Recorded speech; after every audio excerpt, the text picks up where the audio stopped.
faça algo para a humanidade. É isso aí. E o lance do jejum, uma coisa é um jejum direcionado, mas foi bem o que vocês falaram. Se um trabalhador, um estivador, decidir fazer jejum, Não dá. ele Ele vai não vai desmaiar. conseguir fazer. Não vai aguentar. Sim, ele não vai conseguir. Ele não vai conseguir. Então, o jejum, para nós do Tantra, nós pensamos assim, que o jejum não é ficar de fome, é ficar livre dessa energia que vai na digestão para você direcionar essa energia na meditação. Então, a visão é uma palavra, o pavasa. Pavasa é manter a cabeça perto de Deus. Esse é o jejum. Mas não é jejum. Essa coisa do yoga que você falou, está totalmente isso. O yoga vira exercício. É bom que vira exercício, mas é como correr, né? Fazer, jogar bola, é tudo.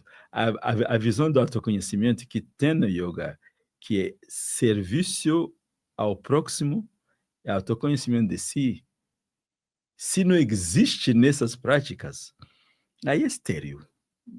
Passa tempo. E o Patanjali, codificador do yoga, ele estabelecia 8 passos, 8 parâmetros para qualquer seguidor da filosofia do yoga. Yama, Niyama, Asanas, Pranayama, Pratyahara, Dharana, Dhyana e Samadhi. Cada um desses passos tem derivações de subpassos. Então, o Yama, entre os seus 5 pontos, seria algo mais ou menos assim. Não destrua, não prejudica, que seria um conjuntinho de valores aqui. O Niyama, pelo contrário, produza algo criativo. Veja, não destrua, o primeiro parâmetro. O segundo Niyama, produza algo criativo que melhore você ao meio onde você está. Cada um desses 2 pontos tem 5 subpontos. Eu estou pegando aqui de forma resumida. O terceiro, asanas, eram as posturas físicas, sendo que a postura física poderia ajudar a parte psíquica alinhando. O quarto, pranayama, a prana, o sopro vital, energia em sânscrito, eram as práticas com a respiração e o prana. Hoje o yoga está tão distorcido que a maioria dos praticantes de yoga nem conhece direito o que é um chakra, cara. Quer dizer, se tem prana, como que não tem energia no chakra? É só prática respiratória. A parte física de alongamento, que é excelente, a parte respiratória, que é excelente. Mas a parte do sopro vital do prana ficou secundária, cara. Você fala assim, aí o chakra, não, meu negócio é a respiração. Muitos estudantes de yoga hoje mal sabem o que é um chakra. E quando sabe, é só teoricamente. O quinto passo é o pratyahara, a interiorização. Mergulha para dentro, se descobre. O sexto é dharana, que é concentração. O sétimo é dhyana, que é meditação. Samadhi, o oitavo, que é a expansão da consciência. Então, você tem uma progressão em 8 passos. Para muita gente aqui, é só o terceiro e o quarto. Asanas, que é a postura física, e 4, que é a respiração e o prana. As outras partes ficam... Quer dizer, um yoga, assim, totalmente cristalizado e materializado. É claro que tem muitos professores de yoga bons que tratam disso no conjunto. Mas eu estou falando dentro da média popular. Existem muitos grupos de yoga que não contêm esses valores que o Patanjali tanto prezava, os 8 passos, não era só a parte física. E o jejum, Fael, ele é bom para a saúde quando orientado. Ele é bom de vez em quando. Exagerar com isso, não. E aí, eu vou entrar num tema que eu acho que é essencial. O verdadeiro jejum é jejum emocional e mental, cara. Tipo assim, eu não como isso, mas eu penso mal de você. Que adianta esse jejum? Eu não como isso, mas eu estou julgando o próximo. Então, é necessário um jejum consciencial. Não adianta só o jejum material, porque se você não estiver trabalhando como um todo, o seu jejum só está sendo uma prática física, que qualquer médico pode falar, faz jejum de 24 horas que você vai fazer a cirurgia amanhã. Até isso tem, mas o jejum orientado pode ajudar, desde que ele esteja dentro de um conjunto de coisas, tipo, meu jejum aqui por uma estratégia para deixar meu corpo melhor. E, ao mesmo tempo, jejum de emoção pesada e jejum de pensamento ruim. E é essa parte que é a mais importante. A parte interior, né, sempre é negligenciada. Outro dia eu estava conversando e surgiu esse termo. Nós crescemos, né, pelo menos no Brasil, como analfabetos em relação à nossa própria energia, em relação à movimentação e tudo mais. E aí, quando a gente começa a querer entender sempre tem que ser de forma solitária, muitas vezes, né? O nosso sistema de ensino ele vai muito para o científico, a humanidade fica muito no científico, né? E em que ponto que nós estamos hoje, assim, com essa abertura que nós temos? As pessoas têm uma certa possibilidade de escolha, né?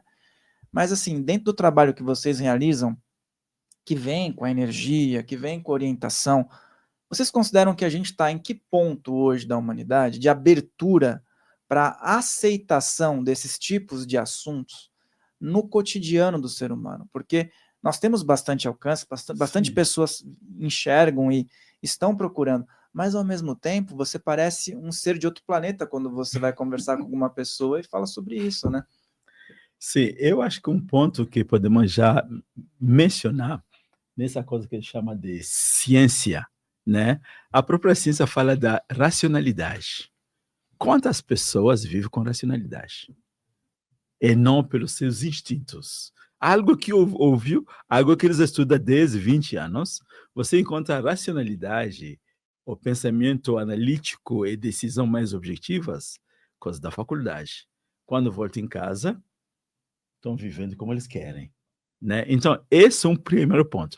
Agora, para essas coisas que você está falando, o erro maior que aconteceu é ter separado a espiritualidade da matéria, e criando que a matéria é uma coisa e a espiritualidade é outra coisa, quando, na verdade, essa matéria é nada mais que o reflexo da minha própria mente.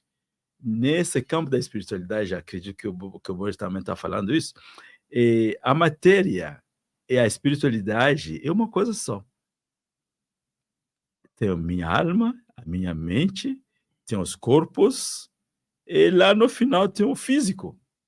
Então tem que juntar esses aqui. Então a ciência está com uma posição, nós endeusamos ela, que é bom, para evitar o charlatanismo, mas no campo do conhecimento, ela eliminou todas as coisas que não têm nada a ver com materialidade objetiva, que são as coisas mais importantes para o ser humano. Por exemplo, o amor para sua mãe. Como que você pesa isso? Como você mede isso? Não existe na ciência. Alguém que adoece porque alguém o traiu. Ele confiava em alguém muito. Esse alguém o traiu. Adoece e morre. A ciência não tem esses valores. A sociedade fala de consumo, de consumo, de consumo. Qual é a atitude das mentes dos consumidores na sociedade? Se não cuidar das mentes deles, nós vamos precisar consumir o planeta Terra e consumir outro planeta Terra e outro planeta Terra. A parte psíquica e psicoespiritual não é muito não é muito experienciado de forma no dia a dia no planeta hoje. Então, o que eu posso falar? É natural que as pessoas fiquem estranhadas, especialmente quando você anda assim. Ele é muito mais esperto. Ele anda bem natural, escondidinho, quietinho, dentro ali, está bem tranquilo. Assim, os meninos chamam Aladdin. Aladdin. Os meninos bons. Outro fala, Osama Bin Laden. Osama Bin Laden. Então fica mesmo estranho mesmo, né? Fica mesmo estranho. Mas o negócio é esse, que a espiritualidade, todo mundo tem. Todo mundo está correndo atrás de algo a mais. Algo que dá paz. Algo, só que as mentes ainda não chegaram a analisar isso. Isso colocado, eu acho que o planeta como um todo está avançando muito. Apesar da bandidagem que tem no planeta, quando cheguei aqui em 98, você organizou uma palestra de yoga, era 1, 2 pessoas. Hoje estamos tendo os podcasts falando de yoga, falando de espiritualidade. Então, a sociedade se abriu mais e acho que coisas estão mudando. Fael, com o advento da internet, redes sociais, a abertura para a temática espiritual em geral ela ficou muito maior. Sim. Hoje muitas pessoas têm acesso, embora a grande maioria ainda seja refratária por uma questão cultural e educacional.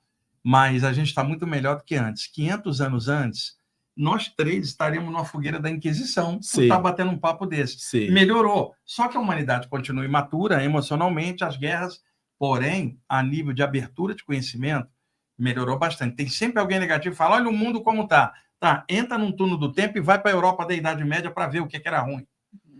Vai lá para trás, bárbaros invadindo o lugar, destruindo tudo. mudou, só que emocionalmente a gente continua muito instável, muitas coisas ruins. Só que é um caldo de coisas, caótica. Alguém fala assim, esse mundo está cheio de gente que não presta, e está cheio de gente que presta. Não dá para você ficar polarizando. E eu acho que hoje a liberdade de informação é maior no mundo, pelo menos na maioria dos países. A gente sabe que em alguns lugares não é assim, por um motivo ou outro, mas hoje mais gente está tendo contato com isso, embora tenha um contraponto. A internet abriu muita coisa, então muita gente está girando em torno, porém não há tanto aprofundamento. Isso. O que é normal, com o passar do tempo, esse aprofundamento ele vai aumentando e vai, vamos dizer, ao encontro das tradições clássicas de outrora, seja na velha Índia, velho Egito, velha China, velha Grécia, onde se prezava o valor. O que eram as iniciações? O mergulho para dentro, o valor, o caráter, tornar-se um ser, expressando, não é fugindo do mundo com a parte espiritual, é trazendo a espiritualidade para a ação, cara. Né? Então, é claro que hoje, com toda a abertura que tem, não se vê muito disso, mas com o tempo vai acontecer.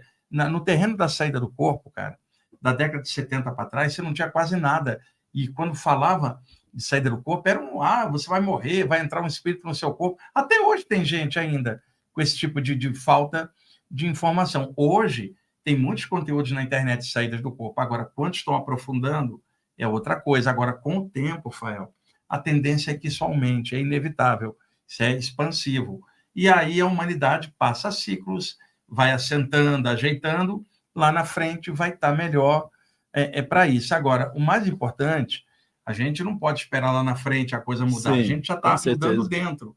Então, é claro que você vai pontificar isso no teu processo. Então, por exemplo, o Dado e eu estamos aqui, você está com o programa. Há uma finalidade, não é só de ficar falando disso, é clarear para que quem esteja assistindo a gente possa também começar, ela do jeito dela, a melhoria dentro dela. Um bate-papo desse seria improdutivo se não causar em quem está assistindo uma forma da pessoa falar, puxa, vou dar uma melhorada. Não é seguir a ele, a mim ou ninguém. Segue a um valor melhor na área que a pessoa quiser. Mas não adianta nada estudos esses ou aqueles se não for para melhorar a consciência. Não adianta nada mexer com esses temas se não for para ser feliz, Fael. E uma pessoa feliz não enche o saco, cara. Uma pessoa feliz, ela não vai fazer um mal, porque ela está transbordando coisa legal. Eu não estou falando euforia, eu estou falando felicidade como estado de consciência. Se você quer ver, você está cheio de amor, você vai transbordar esse amor. Você vai acabar ajudando. Então, vou repetir, pessoa feliz não enche o saco. E outra coisa, a gente mal conhece a si mesmo. A gente mal conhece a si mesmo, não é isso? Agora, quer ver um troço paradoxal, Dada? Eu não conheço a mim mesmo, mas conheço mais a vida do outro que eu estou de olho. Quer dizer, as pessoas conhecem mais a vida alheia do que elas mesmas por dentro. E às vezes a pessoa olha para o outro e fala assim, eu te conheço, viu? Mas não conhece nem assim. Não, chega e fala assim, o Dada faz algo, eu falo, eu conheço ele. Eu não conheço nem a mim mesmo, cara. Como que eu vou conhecer o outro? É verdade, é verdade. E esses pontos, até que você falou numa aula esses dias, no começo do movimento científico, né? No momento das fogueiras e tudo mais, a ciência salvou vidas porque trouxe comprovações. Exatamente. Nós devemos muito a Newton, Descartes, porque esses caras, ao trazer, primeiro, o empirismo, né, na ciência emergente, a posição deles acabou com o poder temporal religioso que jogava as pessoas na fogueira durante séculos na Europa, que era usar a religião para assassinar opositores, dizendo que eles eram bruxos e bruxas e outras coisas, né? Então, o advento desses homens trouxe claridade. Então, por exemplo, caiu um raio porque Deus quis. O Newton fala, não, isso é uma descarga elétrica. Se eu jogar uma maçã para baixo, mesmo tamanho, mesmo peso, todas as vezes, uma força invisível empurra ela para baixo, a gravidade. Não é porque Deus empurra a maçã para baixo.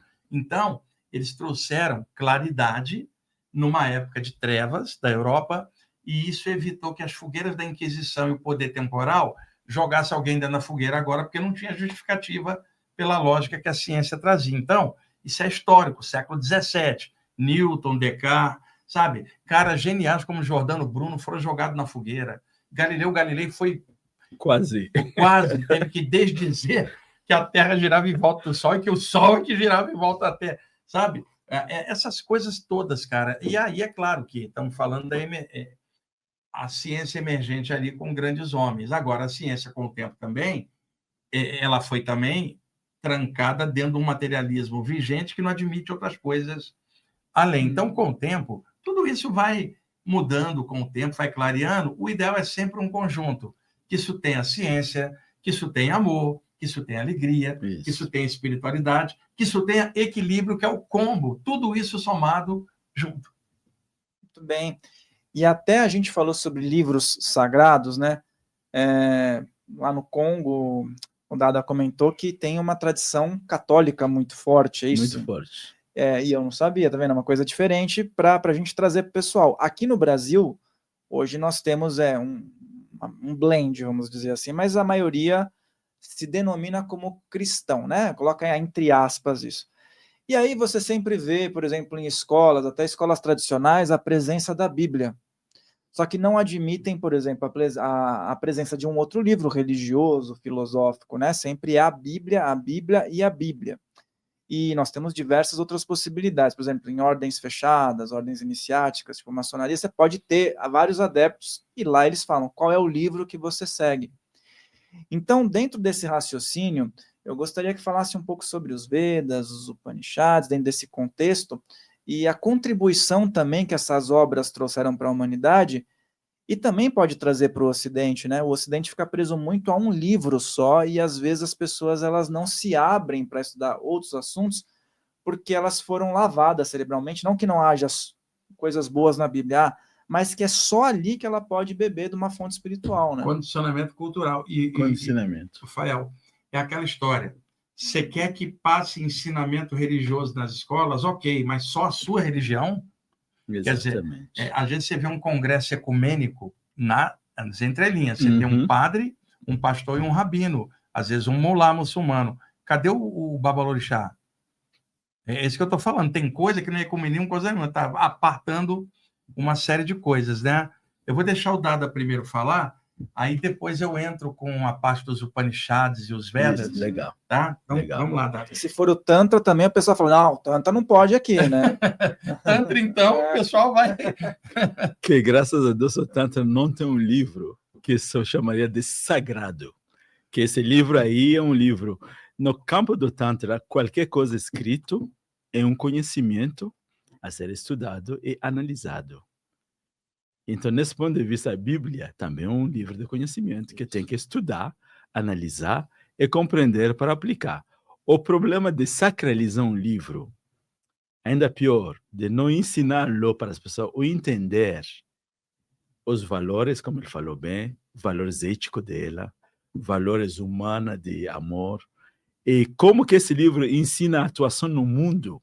Se isso tudo é colocado do lado e fica só fazendo assim ao livro, aí nós temos as consequências que tem no planeta hoje. Estamos no século XXI, temos ainda guerras baseadas nas religiões. É inaceitável. Com Newton, como ele colocou, com Descartes, como ele colocou, com toda essa gente, eu acho que deveríamos chegar no nível de racionalização, de utilizar a racionalidade para administrar as coisas. E quando você fala de espiritualidade, eu acho que a espiritualidade é simples. Conexão com seu Deus aqui dentro. Esse Deus que está aqui dentro, as religiões falam, é omnipresente. Então, ele está aqui, ele está ali, ele está ali, ele está ali. Então, qual é a diferença entre as coisas? Agora, a linguagem, uma é sânscrito, outra em árabe, outra em romano, outra em chinês, outra em japonês. Isso é língua. Tem tradição, tem interpretação, tem tá. Então, eu acho que essa questão da Bíblia, inclusive, tem gente que gosta de fazer essa diferença para manter o povo confuso e brigando entre eles. E isso é um problema no planeta Terra. Porque você veja no Congo, por exemplo, que já se colocou, o número de igrejas que tem na cada ruazinha é grande, mas veja a sociedade, situação de crise econômica. E nessa crise econômica você veja as igrejas prometendo o céu que tu não tem na terra, e claro, entrega seus bens para ela. Então, essas questões interessam as igrejas, interessou os caras que são os mandatores do mundo, os caras que controlam realmente a estrutura, a superestrutura.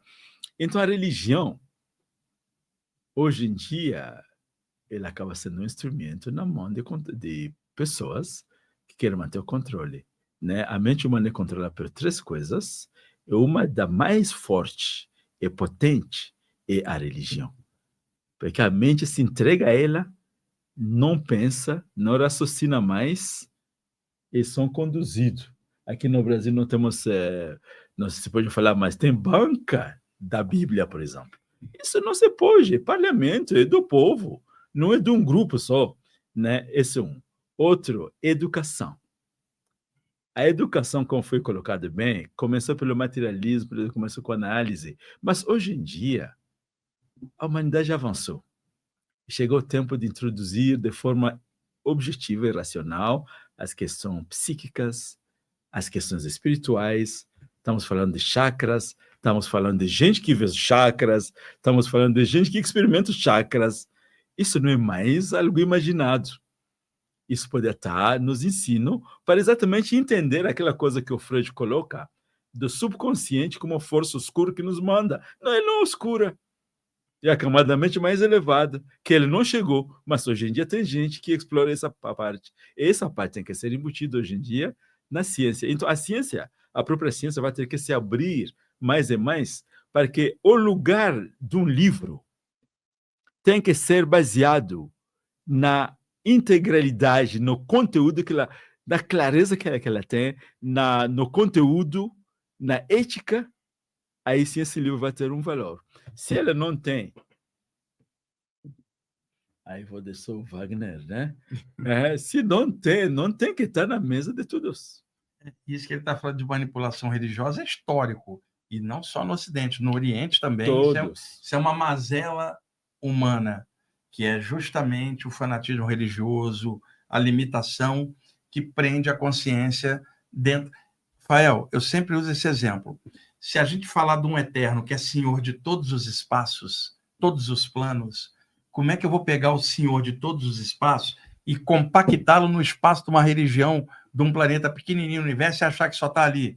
Como que as pessoas não conseguem observar? Por causa do condicionamento, é uma gaiola mental, seja oriental ou ocidental. Então, nada contra valores que religiões têm de caráter, mas estamos falando de outra coisa, de sistema, de manter aprisionado e não admitir nada fora, o outro está errado porque não é da nossa. Isso é muito complicado, né? E a questão, por exemplo, o Dada está aqui só para pegar algo que senão eu vou esquecer. Se você encontra o Dada de calça jeans, camiseta e tênis na rua, ainda é o mesmo cara. Sim. Não é a roupa que faz ele, Sim. É ele que faz ele. Isso. Com o que ele é. Se um padre, um sacerdote católico saudável ajuda um monte de gente ali no trabalho dele, se ele está de hábito ou de calça jeans, é o caráter dele que importa. Sim. Não importa se alguém é alto ou baixo, negro, branco, amarelo ou vermelho, homem ou mulher.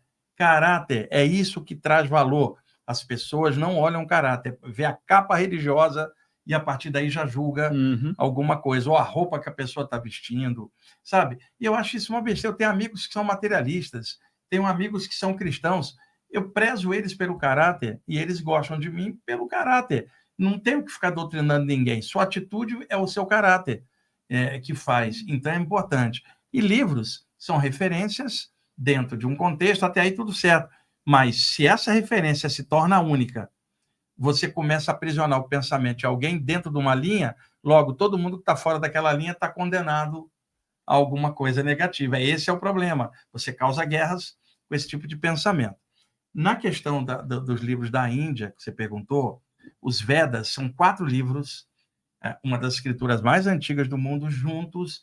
Os Vedas, a palavra Veda, sabedoria divina, por exemplo, né? Aquilo inspirado por uma sabedoria eterna. Os Vedas clássicos existem há milhares de anos antes de Cristo. Porém, houve uma época na Índia que, como toda cultura tem seus altos e baixos, surgiu uma pleiade de homens e mulheres dotados de uma sabedoria. Muitas vezes se isolavam nas florestas dos templos e, de vez em quando, chegavam na sociedade e traziam essa nova consciência. Esses homens e mulheres foram chamados de rishis, o Maharishi, as grandes almas, trazendo o conhecimento. E aí o povo da Índia, os hindus, começaram a anotar, compilar todos esses ensinamentos. A compilação se chama Os Upanishads ou As Upanishads, tanto faz. E eles consideraram tão legal que colocaram os Upanishads no final dos Vedas. Igual o cristão pegou os 4 evangelhos e colocou no final do Velho, formando um tomo só. Então, os Vedas têm a parte clássica antiga, dos 4 Vedas, né? 4 livros formando os Vedas, e os Upanishads.